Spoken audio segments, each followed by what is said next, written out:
Do you believe in evil? I know it's a hard question to ponder, but sit down for a moment and really consider it. Can genuine true evil really exist? I'll stop you there. Unfortunately, the answer is yes. Pure evil does in fact exist, and many things sadly embody it. While demons and devils are one of the most known evil creatures of this world, there is a species of dragon that you could call genuinely evil, and has it as a part of their nature, and it is by no surprise a chromatic dragon. Black dragons, also known as skull dragons, or maybe something along the lines of death or decay dragons, are evil creatures. I have never seen or even heard of one betraying their nature and turning good, and I suspect it is all mostly due to one very simple reason. See, despite the appearance and nature of most dragons, they don't have what we know as lizard brains, simple brains that lack empathy or emotional complexity, or any sense of companionship. I theorize that skull dragons, as far as my knowledge, are the only dragons that actually possess lizard brains, and it is for this reason that they are so evil. For the moment it claws out of its egg, it is a vindictive, sadistic psychopath that revels in the pain of others. This might also explain another quirk of theirs. See, black dragon have a sort of magical control over all reptiles, including the likes of lizard folk, and I suspect it is due to how their brains work. This would also explain why they only really tend to keep reptiles as minions, and they don't take others under their control, and will in fact brutally torture and kill everything else. They love inflicting pure pain and suffering on any other type of creature, especially humanoids, to the point where you could almost describe it as their favorite pastime. It's actually quite rare that they will even hear you out and listen to what you have to say, and they might just attack you outright, unprovoked. But it's unlikely that you'll even get a chance to talk to them anyway, as their favorite strategy when they attack is ambushes. For such a large dragon, they are surprisingly skilled at sneaking up and catching their foes unaware, taking them alive and swiftly. They will not kill you outright, which is a shame, as most captured by the dragon wish they had died. They torture their prey for fun before devouring them. I have seen the still living victims of a skull dragon, and suffice to say, the last person I told this tale to threw up, and another fainted. So, for your sake, I'm going to leave it to your imagination. But it's not pretty. I will say, they don't treat their food so harshly, bizarrely, as their diet mostly consists of fish, which they eat raw, as they're quite fond of wet and slimy food. In fact, when they eat other things, they tend to pickle them for at least a day first, in order to match the consistency of fish, something other dragons find quite disgusting and horrid. Well, as much as they do their other acts, but you get the idea. This horrid nature is reflected in their hoards too, as like all dragons, they are fond of hoarding items of wealth, and they love coinage more than any other type of dragon, but what they like about it is not actually its worth.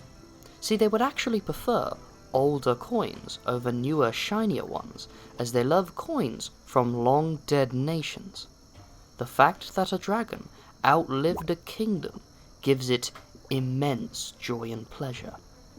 If a figure is beloved by people, the dragon would love nothing more than to kill them and display their valuables in its hoard to prove it not only outlived it, but is greater than them. Saying that they have an ego in this regard would be a bit of an understatement. They also have a fondness for things that won't corrode over time, or more permanent monuments, such as large stone statues, or even castles of long-dead people. In fact, some black dragons are known to make their lairs within such fortresses that fell to time long ago. It would love nothing more than to live in the domain of long-dead people.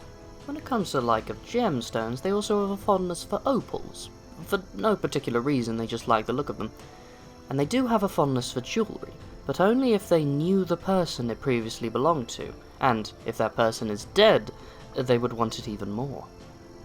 And they might also want to keep their greatest enemies alive as part of their hoard. In fact, tragically, some of them are so good at keeping people alive that their most hated foes will endure years of pure pain and suffering. Skull dragons are cruel, even amongst a cruel kin. This is made even worse by how they tend to hurt things. See, they love using their elemental breath weapon to hurt people as much as possible, and this can be horrid, as they breathe acid as an attack to inflict as much horrid pain as possible. It also might explain why they like to pickle things now that I think about it. They live within swamps, but love to make their lairs within ruins of long dead and abandoned castles, which I find a little bizarre, as who builds a castle in a swamp? Surely it would sink. But perhaps the dragon manipulated them into doing it in the first place. Regardless, they love making their lairs and owning domain that once belonged to a now dead civilization. They usually have all sorts of foul traps and ambushes planned in their lairs for anything that steps into their lands unwanted, and if you are lucky, they made a mistake and you will actually die in their traps, because you do not want to be taken alive by a skull dragon, and trust me on that one. They also affect the region around them magically, like most dragons do, but they take this a little bit more directly, as they like to patrol their own lands stealthily, making sure the region changes to the dragon's whims. These effects can be things like a fog eclipsing the land, but they can also make the water within their lands messier and smell foul, to the point where most would even retch. They also make plants grow twisted and foul with thorns and spikes. But that's not all. They will also make all small reptiles, birds, and bugs more aggressive, and follow you in these lands, making it really hard to sneak up on the black dragon while in their domain, and this will attract all sorts of attention towards you. Another thing I find that's quite unique to black dragons is that some of them are so dedicated that they might convert a land to the swamp region they love so much, as they love finding long destroyed lands and converting them into the swamps. I have seen a black dragon make its lair out of a ruined temple, and it took great pride in being responsible for its ruin, and it then took years of its life, almost 100, to change the land into a swamp slowly. Also, skull dragons are quite cowardly in a few regards. Well, sorry, that gives the wrong implication.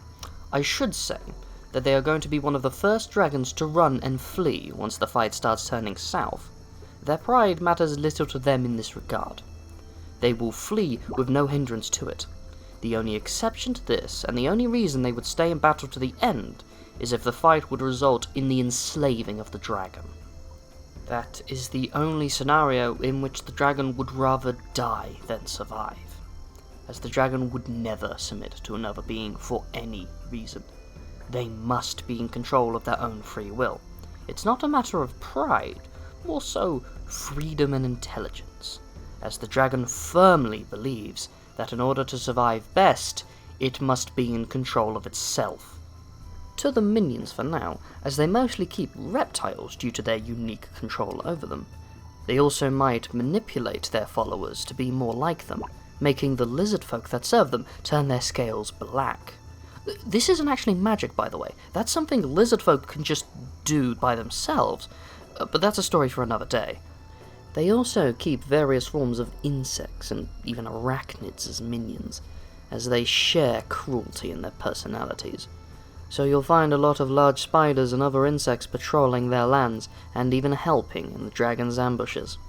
Another unique thing to skull dragons, and quite fitting for their name, quite a few of them have actually learned a form of necromancy, reanimating the dead to serve them again, and they love to do this to their rivals and long-dead people, as testaments to how the dragon bested and/or outlasted them.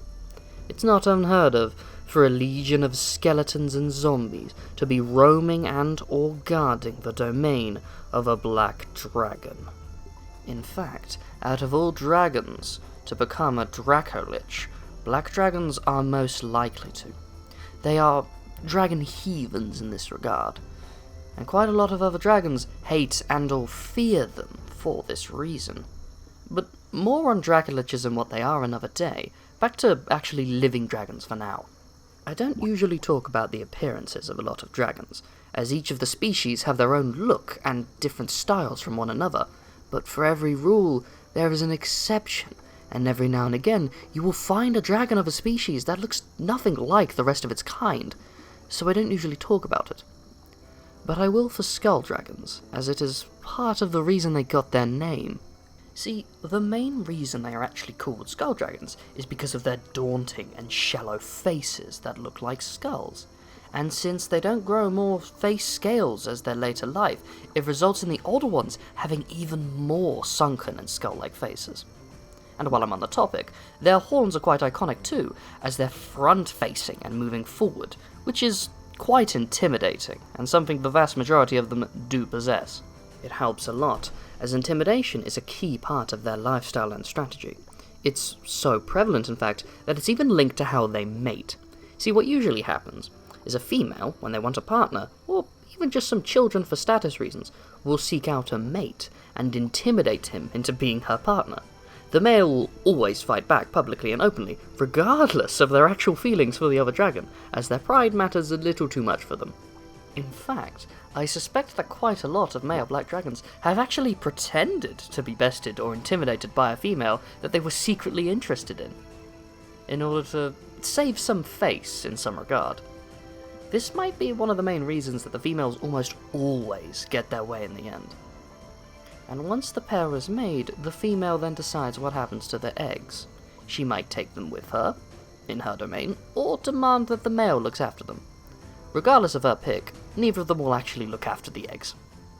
See, black dragon eggs need to be submerged in acid to grow fully and hatch, and no one's going to find them, let alone steal them, when they are 6 feet deep in a pool of acid within the dragon's lair, unless the dragon itself has died or fled, in which case the eggs are going to be the last thing on its mind.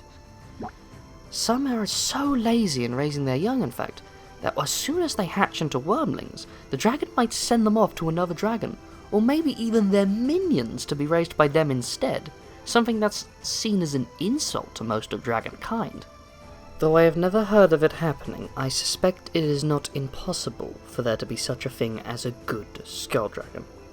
But if it is possible, I suspect it'll be quite easy to tell as soon as they are born, as it's likely the result of a mutation. This might also explain why it's so rare, as if a black dragon sees that one of its kids is too much of a runt or good-hearted, it might just kill them. And if you think I'm sounding a bit too harsh towards them, I'd like to quickly tell you a story of how horrid these monsters can truly be. Warning, I'm going to get into the dark details I tried to avoid earlier. For context for this tale, I was travelling with a newer group of adventurers that had been informed that one of their colleagues had been ambushed and captured by a black dragon. They asked me for their aid in venturing into the swamp.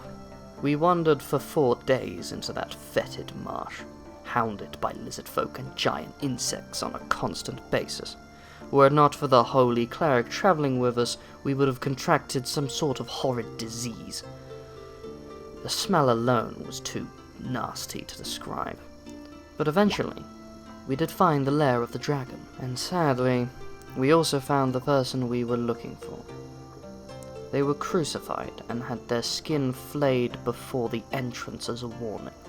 A small pool of acid was dripping into their face every now and again, usually landing in their eyes, and pouring down their skin to make the very flesh melt. I'm not going to go into more detail, but it did get worse from there, I assure you.